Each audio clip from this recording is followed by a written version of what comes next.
Chapter 3. At Sea. When the Windermere was deserted by the tug, and she rose and fell to the waves, I became troubled with a strange lightness of the head, and presently I seemed to stand in the center of a great circle around which sea and sky and ship revolved at great speed. Then for 3 days I lay oblivious, helpless, and grieving, but, at the deck washing on the 4th morning, I was quickened into sudden life and activity by hearing a hoarse, rasping voice, whose owner seemed in a violent passion, bawling down the scuttle. "Now then, come out of that, you young Britisher. Step up here in a brace of shakes, or I'll come down and skin your carcass alive." The furious peremptoriness of the voice was enough to rouse the dead, and the fear of the ogre's threats drove all feelings of sickly wretchedness away, and drew me on deck immediately. My nerves tingled, and my senses seemed to swim, as I cast a look at the unsteady sea and uneasy ship, but the strong penetrating breeze was certainly a powerful tonic, though not such a reviver as the sight of the ireful fellow who came on at a tearing pace towards me and hissed, "Seize that scrubbing broom, you Joskin. Lay hold of it, I say, and scrub, you son of a sea cook. Scrub like. Scrub until you drop. Sweat, you swab. Dig into the deck, you white-livered lime juicer." I stole the briefest possible glance at his inflamed face to catch some idea of the man who could work himself into such an intense rage, for he was a kind of creature never dreamed of before by me. Seeing me bend to my task without argument or delay, he darted to another boy on the lee side, and with extreme irony and retracted lips stooped with hands on knees and said to him, "Now, Harry, my lad, I am sure you don't want the toe of my boot to touch ungently those crescents of yours, do you? Now?" "No, sir," said the boy promptly. "All right then, my sweet son of a gun. Lay your weight on that broom, and let her rip, do ye hear?" "Aye, aye, sir." Nelson, for that was his name, straightened himself and cruelly smiling, observed the sailors, who were scrubbing and holy stoning with exemplary industry, and then moved towards them discharging salvos of blasphemies on their heads, of varying force and character. I wondered, as between the tremendous oaths I heard the sigh of the sea and the moan of the wind, how long the Almighty would restrain his hand. I scrubbed away until I became heated, but my thoughts were far from my work. I was trying to unravel vague ideas about the oddness of things in this world. It seemed to me surprising that, while so many people on land feared to take the name of God in vain, men on the great sea, surrounded by perils and wonders, could shout aloud their defiance of heaven and hell. There was not a soul on board with whom I could exchange my inner thoughts, and from this period I contracted a habit of communing with myself. At 8 bells I was told I belonged to Nelson, the second mate's watch, and that my berth was with Harry, in the apprentice cabin on the main deck. There was no mention of the cabin boy appointment. When the watch was relieved, Harry and I had a talk. This boy had already made one voyage on the Windermere, and though he despised greenhorns, among whom he classed me, he was pleased to be good-natured with me, probably because I showed such deference to his spirit and experience. He graciously promised to coach me, or rather, put me up to the ropes, that I might avoid a few of the punishments mates are so quick to bestow on dull ship boys. When I told him that I had been engaged as cabin boy, he was uncommonly amused, and said that the skipper was at his old game. On the last voyage we had 2 boys who had been induced to join in the same way. But, as soon as we were out to sea, Nelson got a hint from the cap-pen, and fell on them like 1,000 of bricks, and chased them forward. Pretty quick, I tell ye. They were bully-ragged all the way to New Orleans, and at the pier they sloped, leaving their sea-duds to me. We made a good thing out of the young duffers. The skipper must have cleared $25 in wages from the pair of them. The mates had their fun out of them, and I had their toggery. What you've got to do is to mind your eye. Look out for Nelson and be lively. That man ain't no softy, I tell ye. If he comes down on you, you'll get it hot, and no mistake. When he sings out, jump as though you were bitten, and answer, "Aye, aye, sir." Never forget to sir him. Whether it's scrubbing or brass cleaning or hauling, stick to your job. Like and sharp, that's the word every time. The second mate is bad enough, but Waters, the chief mate, is the very devil. With him the blow goes before the word, while Nelson roars like a true sea dog before he strikes. Good Lord, I've seen some sights aboard this packet, I have. But how did the captain make $25 by the boys on the last voyage? How? Well, you are a goose. Why, they left their wages over 2 months due in his hands when they ran away from the ship for fear of worse treatment going home. Aye, that's the ticket and the size of it. My little matey. Haze and bully the young lubbers well at sea, and they scoot ashore the first chance they get. Were the mates not hard on you? Oh, Waters took me into his watch and showed a liking for me for you. See, I was not quite a greenie. My father saw me properly shipped, and I signed articles. They didn't, but came aboard with the captain's permission, and so did you. The skipper has to account for me when he gets to port, but you may be blown overboard and no one would be the wiser. I am now as good as an ordinary seaman, though too young for the forecastle. I can furl royals as spry as any bucho sailor on board, and know every rope on the ship, while you don't know stem from stern. These glib nautical phrases, most of which were but vaguely understood by me, his assurance, his daring, his want of feeling, made me admire and wonder at him. He was a typical sea boy with a glitter in his eyes and bloom in his smooth cheeks that told of superabundant health and _heartiness. But for one thing, a prince might have been proud of him as a son. Satan, I thought, had already adopted him. His absolute ignorance of religion, his awful coarseness of speech, removed him miles away from me, as though he were a brave young savage of another nation, and language and utterly incomprehensible to me.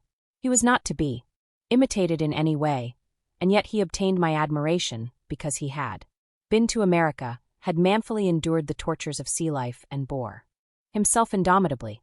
Longheart, the cook, was another kind of hero to me. He stood over 6 feet high in his galley felts, and his saffron complexion increased. Next spoke of foreign sons, maritime romance, and many voyages. The gold earrings he wore I suspected belonged to his dead wives. His nethers consisted of black doeskin, his body was cased in a dark blue jersey, and a blue Phrygian cap covered his head. He disdained the use of sailors' colloquialisms, and spoke like a schoolmaster in very grand words.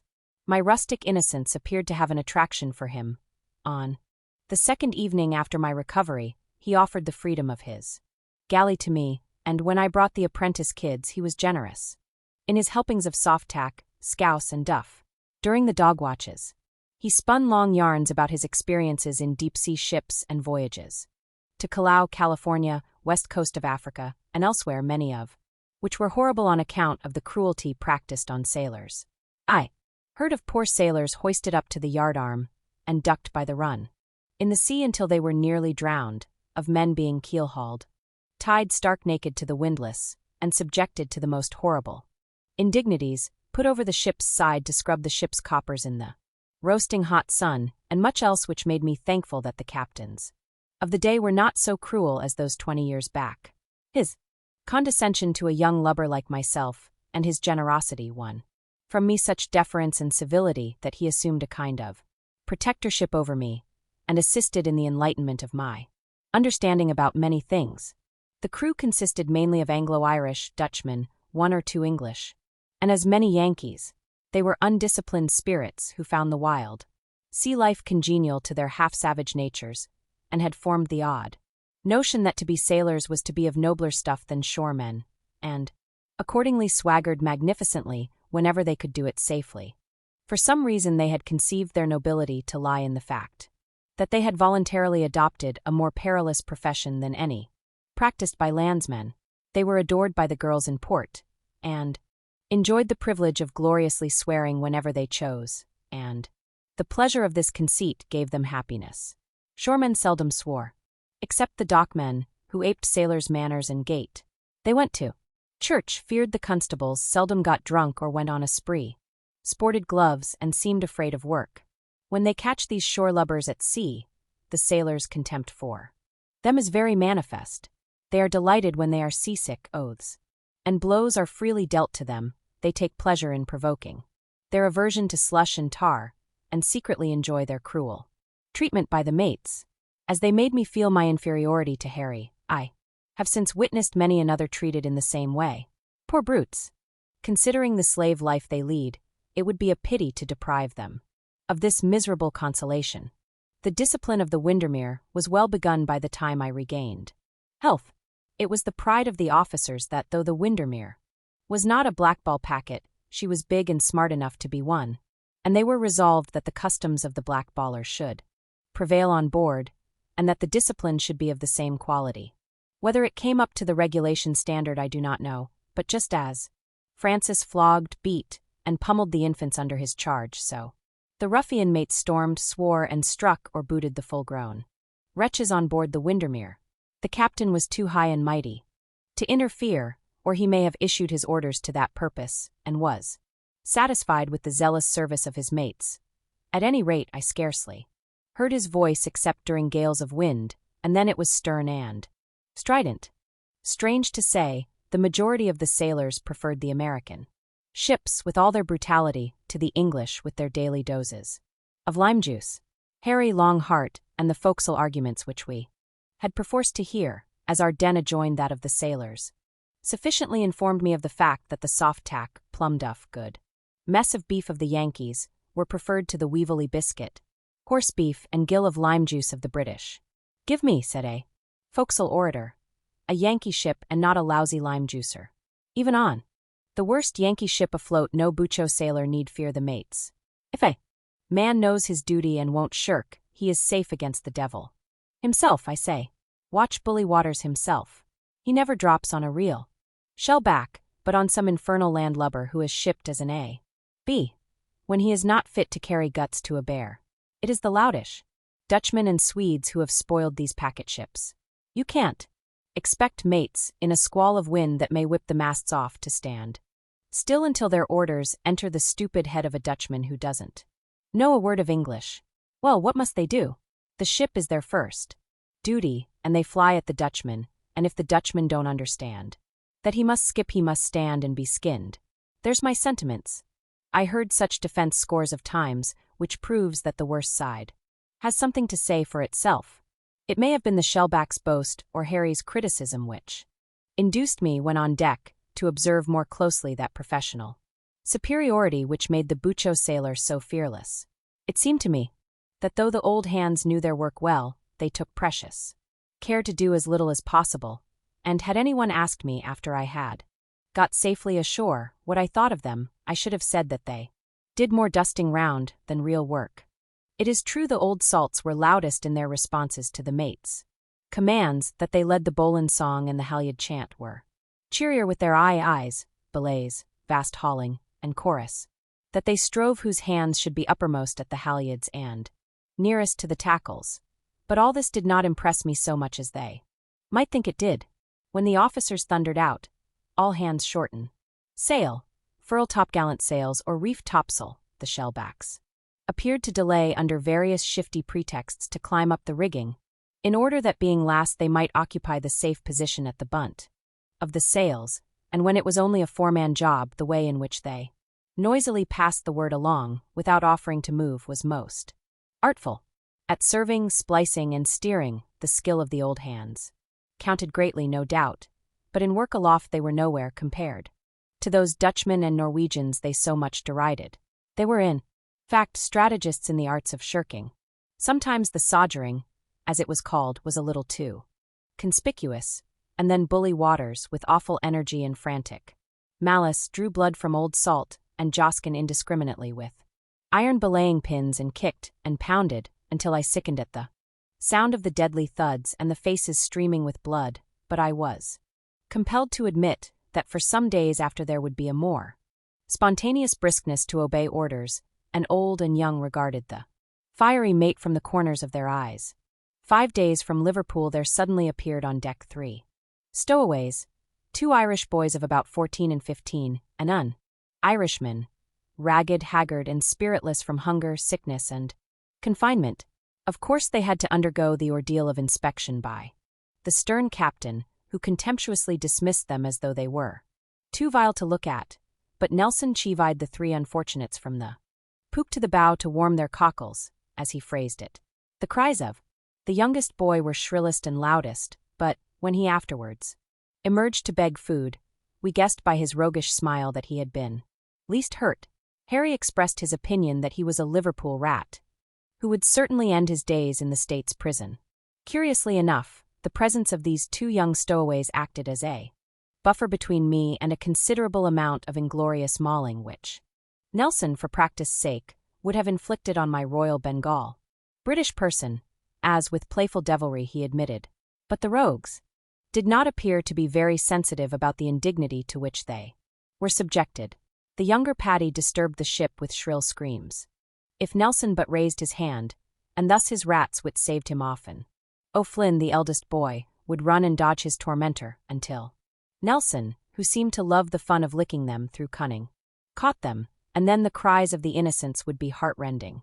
Before many days had passed, I had discovered that Nelson had also his arts, though I had never been in a theater and could not understand, at first, why one man should assume so many poses. I should have been blind not to perceive that the real self of Nelson was kept in reserve, and that he amused himself by behaving differently to each on board. He had one way with the captain, another with his colleague, and various were the styles he assumed before the sailors. From profound deference to Captain Hardinge and respectful fellowship with Waters, he gradually rose in his own estimation as he addressed himself to the lower grades, until to me he was arrogance personified, and to the stowaways a born hellion. With Harry he indulged in broad irony, to the more stodgy of the crew he was a champion prize fighter, to others he spoke with a dangerous smoothness, with lips retracted, but behind every character he adopted stood the real Nelson, a ferocious and short-tempered brute, ready to blaze up into bloody violence. Until we were abreast of Biscay Bay we experienced no bad weather, but rolled along comfortably under moderate breezes with a spiteful gust or two. I was gradually becoming seasoned and indifferent to the swing-swang of the sea. As Nelson said, with a condescending but evil smile, I was fresh as a daisy. The gales and tempests about which Harry and Longheart loved to talk were so long a-coming that I doubted whether the sea was really so very dreadful, or that the canvas towers would ever need to be taken in. From sunrise down to the decline of day, our mastheads drew apparently the same regular lines and curves against a clear sky. But now the blue disappeared under depths of clouds which intensified into blackness very rapidly, and the whistling whispers in the shrouds changed their note. The sea abandoned its mechanical heave and languid upshot of scattered crests. Whether the sky had signaled the change and the sea obeyed, or whether the elements were acting simultaneously, I knew not, but, just as the cloudiness had deepened, a shadow passed over the ocean until it was almost black in color, and then, to windward, I could see battalion after battalion of whitecaps rushing gaily, exultingly towards us. The watches were mustered. Captain and mates appeared with oilskins ready, and when the wind began to sing in louder notes, and the great packet surged over on her side, and the water shot through the scuppers, the captain shook his head disparagingly and cried, "Shorten sail, Mr. Waters, in with royals and topgallant sails, down with the flying jib," etc., etc. This was the period when I thought Mr. Waters was at his grandest. His trumpet-like voice was heard in larum tones, as though the existence of a fleet was at stake, and every man-jack seemed electrified and flew to his duty with all ardor. Nor was Nelson behind Waters in energy. The warning sounds of the wind had announced that intensity of action was expected from every soul. The waves leaped over the high foreboard, and the ship was pressed over until the deck was as steep as the roof of a church, and a foaming cataract impended over us. Then it was the mates bawled out aloud, and sailors clambered up the shrouds in a frenzy of briskness, and the deckhands bawled and sang after a fashion I had not heard before, while blocks tam-tammed recklessly, great sail sheets danced wildly in the air, and every now and then a thunder sound from bursting canvas added to the general excitement. Though somewhat bewildered by the windy blasts, the uproar of rushing waters, and the fury of captain and crew, I could not help being fascinated by the scene and admiring the passionate energy of officers and crew. A gale at sea is as stimulating as a battle. When the area of sail had been reduced to the limit of safety, we had a clearer view fore and aft, and I had more leisure to listen to the wind music in the shrouds, to observe the graver aspect of the sea, and to be influenced by unspeakable impressions. What a power this invisible element which had stirred the sea to madness was! If I raised my head above the bulwarks, it filled my eyes with tears, tore at my hair, drove up my nostrils with such force as to make me gasp. It flew up our trousers and under our oilskin jackets, and inflated us until we resembled the plumpest effigies conceivable. In the height of the turmoil, while trying to control my ideas, I was startled by the penetrating voice of Waters singing in my ear. "Now, my young pudding-faced joker, why are you standing here with your mouth wide open? Get a swab, you monkey, and swab up this poop, or I'll jump down your throat. Look alive now, you sweet-scented son of a sea cook." That first voyage of mine was certainly a remarkable one, were it only for the newfangled vocabulary I was constantly hearing. Every sentence contained some new word or phrase, coined extempore, and accentuated by a rope's end, or ungentle backhander with gutter adjectives and explosive epithets. Every order appeared to require the force of a gathered passion, as though obedience was impossible without it. From this date began, I think, the noting of a strange coincidence, which has since been so common with me that I accept it as a rule. When I pray for a man, it happens that at that moment he is cursing me. When I praise, I am slandered. If I commend, I am reviled. If I feel affectionate or sympathetic towards one, it is my fate to be detested or scorned by him. I first noticed this curious coincidence on board the Windermere. I bore no grudge and thought no evil of any person, but prayed for all, morning and evening, extolled the courage, strength, and energy of my shipmates, likened them to sea lions, and felt it an honor to be in the company of such brave men, but, invariably they damned my eyes, my face, my heart, my soul, my person, my nationality. I was damned aft and damned forward. I was wholly obnoxious to everyone aboard, and the only service they asked of God towards me was that he should damn me to all eternity. It was a new idea that came across my mind. My memory clung to it as a novelty, and at every instance of the coincidence I became more and more confirmed that it was a rule, as applied to me, but, until it was established, I continued to bless those who persecuted me with their hideous curses. I am glad to think that I was sustained by a belief that I was doing right, for without it I should have given scope to a ferocious and blasphemous resentment. It cheered me with a hope that, by and by, their curses would be blessings.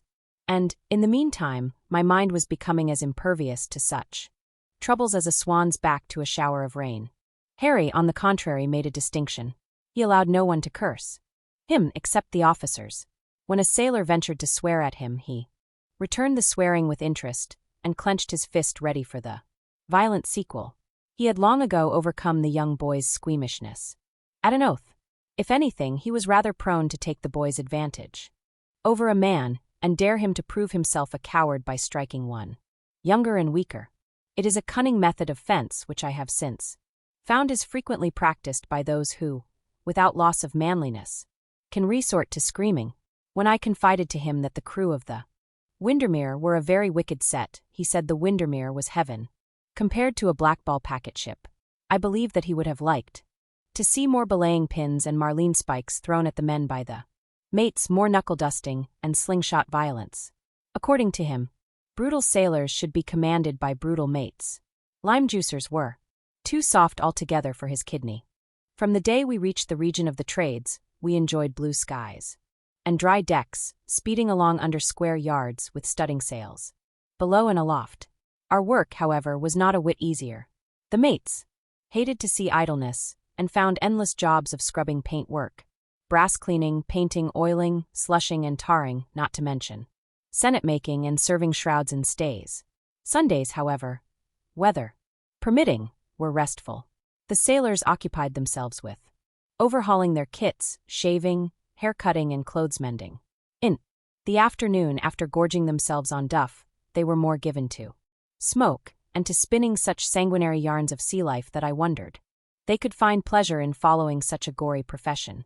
When sea and sky were equally sympathetic, and Waters and Nelson gave a rest to their vocal machines, there might have been worse places than the deck of the Windermere on a Sunday, and to us boys the Sunday feed of plum duff with its Nantucket raisins, soft-tack, and molasses or gingerbread contributed to render it delightful. We were on the verge of the Gulf of Mexico when one night just after 8 bells were struck, and the watch was turning out. Waters, who was ever on the alert for a drop on someone, hurled an iron belaying pin at a group of sailors on the main deck, and felled a Norwegian senseless. Then, as though excited at the effect, he bounded over the poop railing to the main deck, amongst the half-sleepy men, and struck right and left with a handspike, and created such a panic that old Salts and Joskins began to leap over each other in their wild hurry to escape from the demon. For men lay on the deck still as death for a while, but, fortunately, they recovered in a short time, though the Norwegian was disabled for a week. The next day Nelson tried to distinguish himself.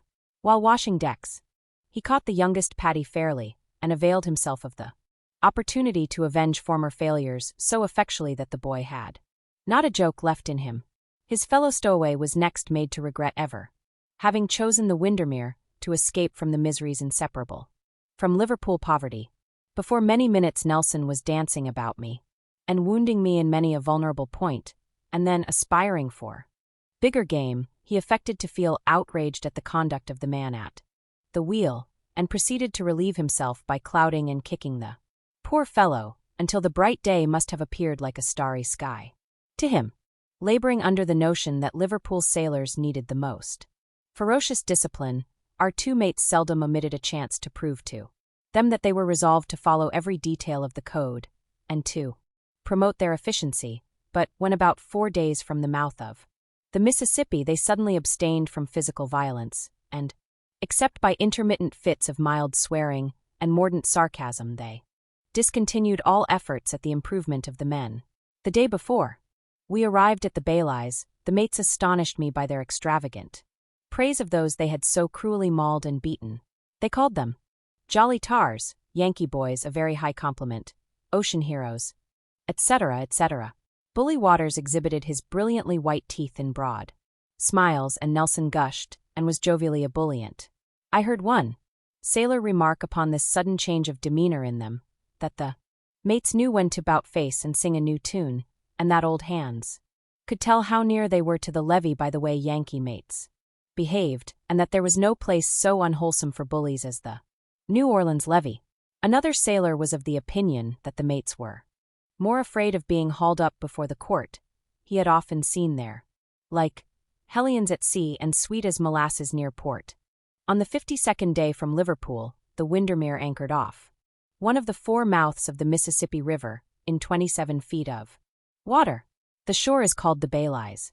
Early next morning a small tug took our ship, and another of similar size, in tow, and proceeded up the river with us.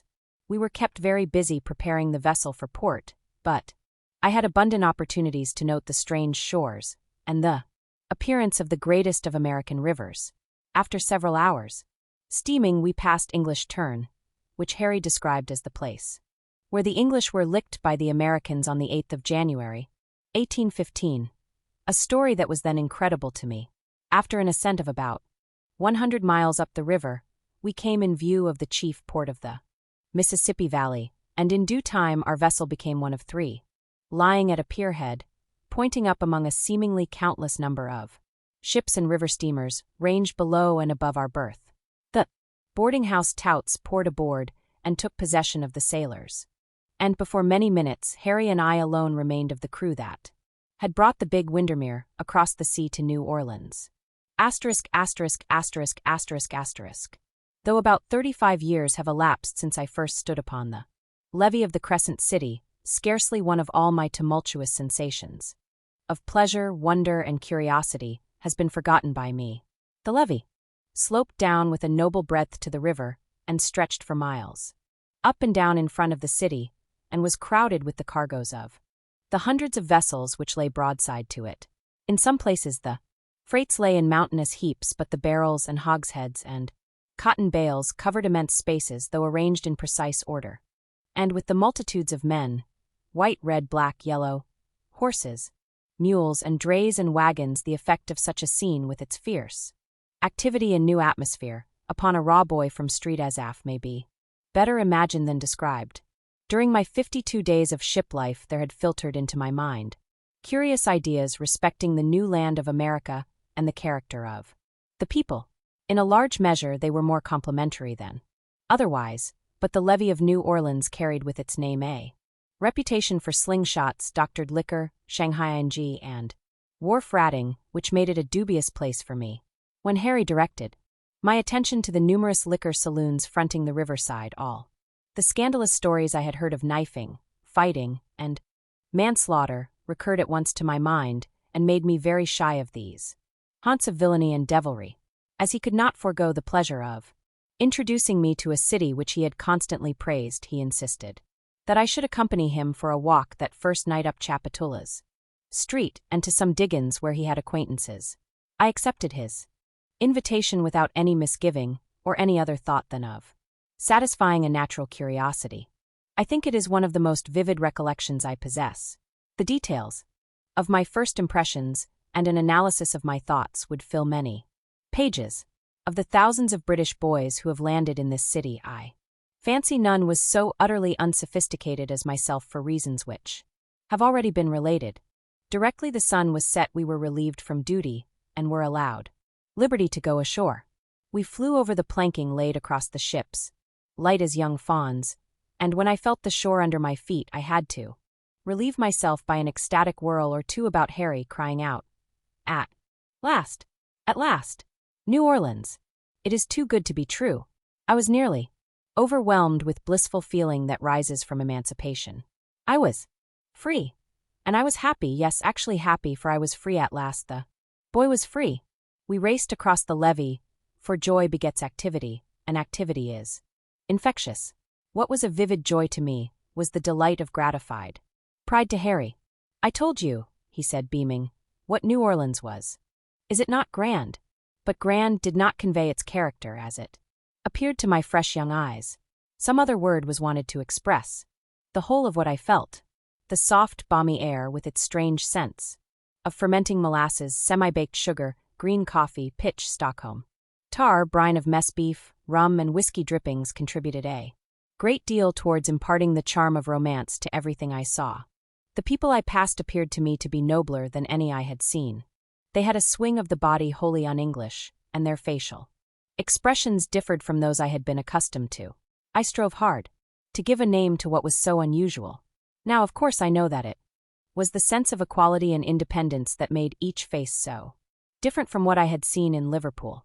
These people knew no master, and had no more awe of their employers than they had of their fellow employees. We reached the top of Chapatula's street, the main commercial artery of the city. The people were thronging home from the business quarters to the more residential part. They passed by in many hundreds with their lunch buckets, and though soiled by their labors they were not wearied or depressed. In the vicinity of Poydras Street we halted before a boarding house, where Harry was welcomed with the warmth which is the due of the returned voyager. He ordered dinner, and with appetites sharpened by youth and ocean airs, we sat down to a spread of viands which were as excellent as they were novel. Okra soup, grits, sweet potatoes, brinjals, corn scones, mush pudding, and fixings every article, but the bread was strange and toothsome. Harry appropriated my praise of the meal to himself, paid for it with the air of one whose purse was deep beyond soundings, and then invested a silver piece in cigars, for American boys always smoked cigars, and, when in New Orleans, English boys loved to imitate them. Now, when I stepped on the levee frisky as a lamb, I was about as good as a religious observance of the commandments can make one. To me those were the principal boundary stones that separated the region of right from that of wrong. Between the greater landmarks there were many well-known minor indexes, but there were some which were almost undiscoverable to one so young and entraveled as I was. Only the angelically immaculate could tread along the limits of right and wrong without a misstep. After dinner we sauntered through a few streets in a state of sweet content, and by entered another house, the proprietress of which was extremely gracious. Harry whispered something to her, and we were shown to a room called a parlor. Presently there bounced in 4 gay young ladies in such scant clothing that I was speechless with amazement. My ignorance of their profession was profound, and I was willing enough to be enlightened, but when they proceeded to take liberties with my person, they seemed to me to be so appallingly wicked that I shook them off and fled out of the house. Harry followed me and, with all the arts he could use, tried to induce me to return, but I would as soon have jumped into the gruel-colored Mississippi as have looked into the eyes of those giggling wantons again. My disgust was so Great that I never, in after years, could overcome my repugnance to females of that character. Then Harry persuaded me to enter a barroom and called for liquor, but here again I was obstinate. "Drink yourself if you like," said I. "But I belong to the Band of Hope and have signed the pledge, so I must not." "Well, smoke then, do something like other fellows," he said, offering me my choice. As I had never heard that smoking was a moral offense, and had a desire to appear manly, I weakly yielded, and putting a great cigar between my lips, puffed proudly and with vigor. But alas! My punishment was swift. My head seemed to swim, and my limbs were seized with a trembling, and, while vainly trying to control myself, a surge of nausea quite overpowered me, and I tried to steal back to the ship as abjectly contrite as ever repentant wretch could well be. Thus ended my first night at New Orleans. Harry's story of the 2 English boys, who had been compelled to abscond from the Windermere the voyage before, recurred to me more than once. After Nelson's greeting next morning, "Hello, you here still? I thought you had vamoosed like the Irish stowaways. Not enough physic, eh? Well, Sonny, we must see what we can do for you."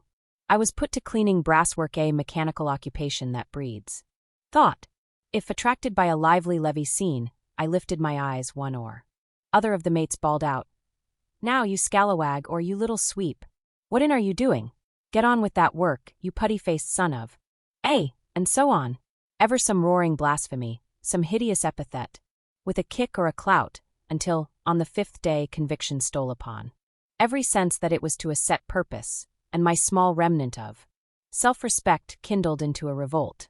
I understand now that it was the pitiful sum of money due to me they wished to save for the ship owners or captain that prevented them from saying right out, "You may go, and be to you." Such a dismissal entailed a settlement. Just as Moses. Owen lacked the moral courage to dispatch me from his presence. These men were at the same game of nagging, and it succeeded in inspiring indifference as to what would become of me. I could say, at last, better to rot on this foreign strand than endure this slave's life longer.